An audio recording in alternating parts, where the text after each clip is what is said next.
हर किसी की ख्वाहिश होती है कि हम अपने घर में ज़ाफ़रान का ग्रो करें, और बहुत बार हम ट्राई भी करते हैं लेकिन उसमें फ़ेल हो जाते हैं। कभी तो हमें बल्ब का साइज़ ठीक नहीं मिलता, कभी बल्ब का साइज़ ठीक मिलता है तो हमें लगाने का पता नहीं होता, और कभी हम लगा लेते हैं लेकिन हमें ये पता नहीं होता कितना पानी देना है। नंबर 1 क्वालिटी के ज़ाफ़रान बल्ब मैंने भी मंगवाए हैं।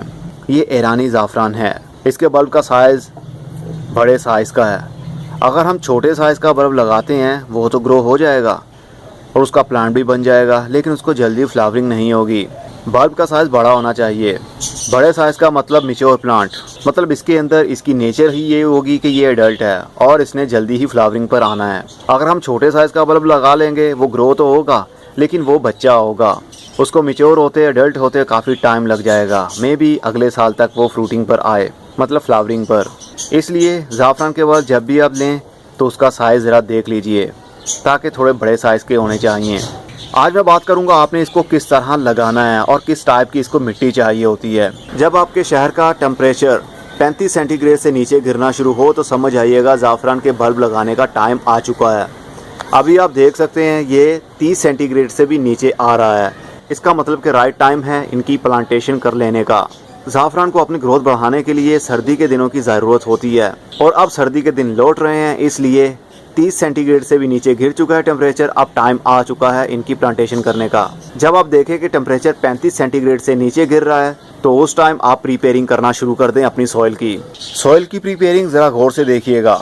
ज़ाफ़रान के लिए एक हिस्सा मिट्टी, एक हिस्सा रेत और एक हिस्सा गाय का गोबर जो डिकम्पोज किया हो, बारीक वाला। अगर आपके पास जो मिट्टी है वो बालू मिट्टी है तो फिर रेत मिक्स करने की ज़रूरत नहीं है।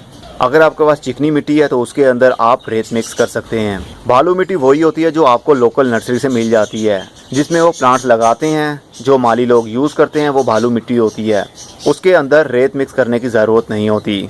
तो मेरे पास भी बालू मिट्टी ही है जिसके अंदर रेत मिक्स होती है।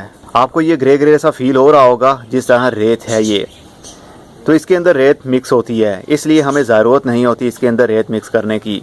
एक पार्ट मैं मिट्टी का लूँगा और एक पार्ट लूँगा गाय का गोबर जो डिकम्पोज किया होता है।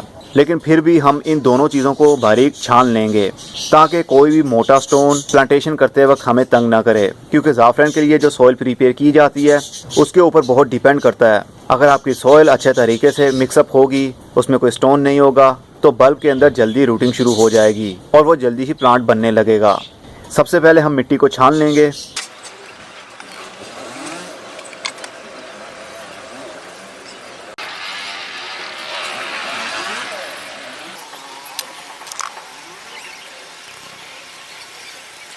अब हम एक पार्ट गाय का गोबर वो भी छान लेंगे।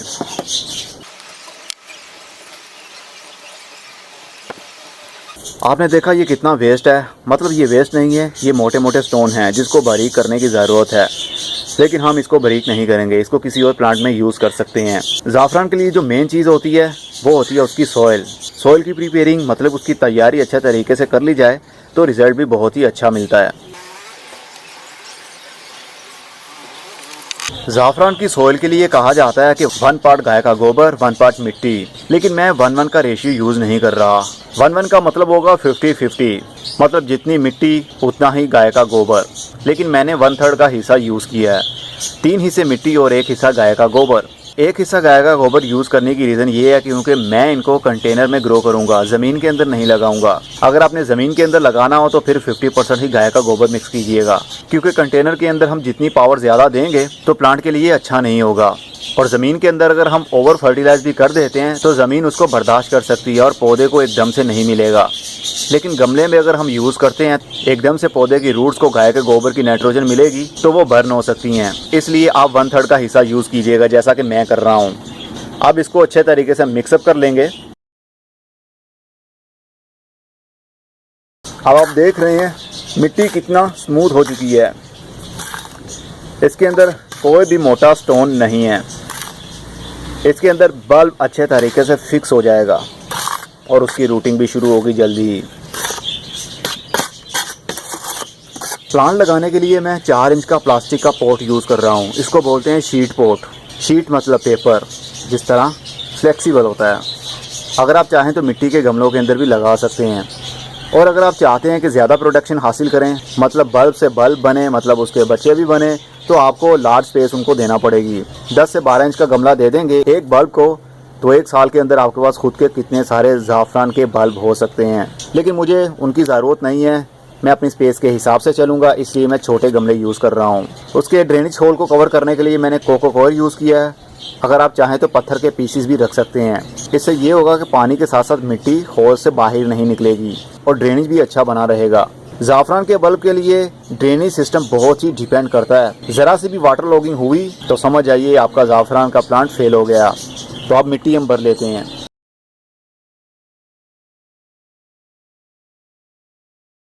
अब हम बल्ब्स को लेंगे और ये जो ऊपर वाला आपको दिख रहा है, अगर आप चाहें तो इसको उतार भी सकते हैं, अगर ना चाहें तो भी इसी तरह लगा सकते हैं।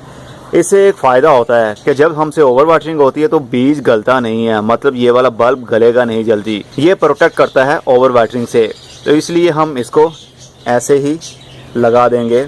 मिट्टी के अंदर इसको 1 इंच दबा होना चाहिए, मतलब मिट्टी के नीचे। अगर बहुत ज़्यादा हार्ड मिट्टी होगी आपकी तो फिर आपने 1/2 इंच इसको दबाना है। वैसे 1 इंच इसकी रिक्वायरमेंट होती है।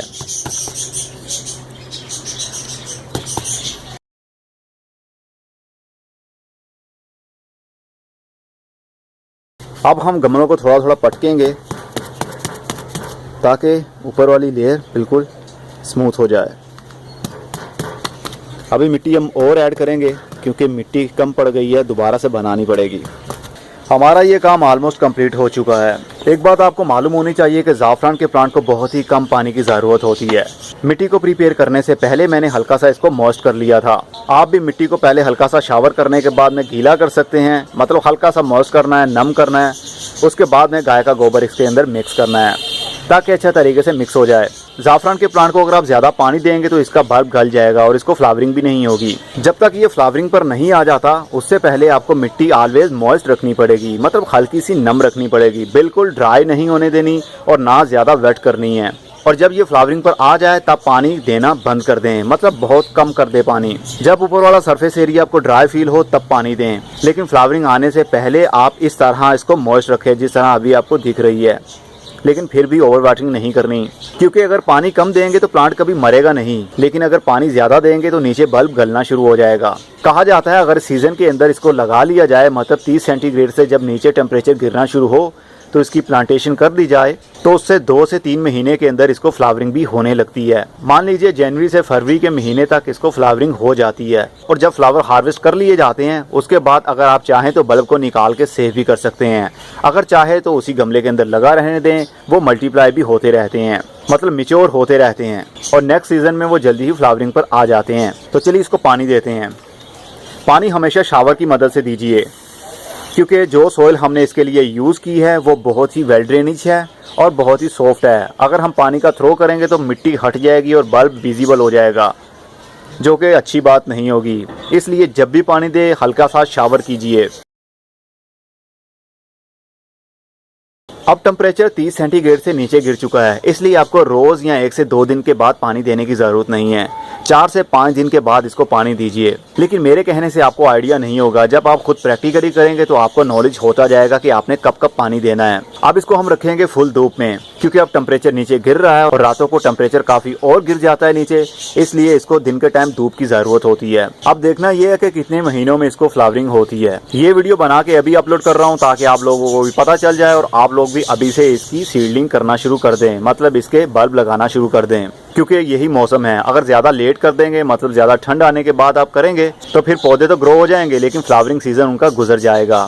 फिर आपको अगले साल तक का वेट करना पड़ेगा। अक्टूबर के एंड तक आप इनकी सीडलिंग कर लें। दिसंबर से जनवरी के महीने तक फूल लग जाते हैं और कुछ को फरवरी के महीने में लगते हैं और कुछ को तो मार्च के महीने में भी लग जाते हैं। मतलब गर्मी शुरू होने से पहले पहले इसको फ्लावरिंग हो जाती है। अब ये तो था वो पार्ट जो मैंने आप लोगों के साथ शेयर किया। अब मैं आज से ही वीडियो बनाना शुरू कर दूंगा। जब जब इनकी ग्रोथ होती रहेगी मैं वीडियो बना के सेव करता रहूंगा और जब ये फ्लावरिंग पर आ जाएंगे आज से 2 से 3 महीने या 4 महीने के बाद में, तो मैं फाइनल हार्वेस्टिंग की वीडियो अपलोड करूंगा यूट्यूब पर।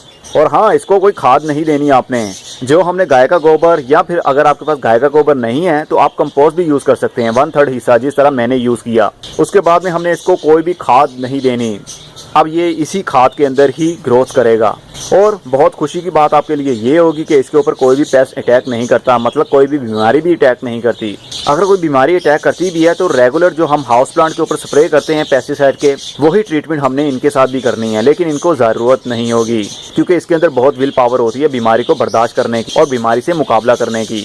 इसलिए आपको टेंशन लेने की ज़रूरत ही नहीं है। सिर्फ सॉइल को प्रिपेयर कीजिए और उसके अंदर ज़ाफ़रान के बल्ब को लगा दीजिए, दैट्स इट। अगर वीडियो अच्छी लगी हो तो जल्दी से लाइक कर दीजिए और शेयर भी कर दीजिए। अगर आपने हमारे चैनल को अभी तक सब्सक्राइब नहीं किया है तो जल्दी से सब्सक्राइब भी कर लीजिए ताकि इस टाइप की वीडियोस आप लोगों तक पहुंचती रहें। अब मैं चलता हूं, अगली वीडियो में फिर किसी नई इन्फॉर्मेशन के साथ मिलेंगे। तब तक के लिए good bye, see you and tata, और अपना बहुत सा ख्याल रखिएगा।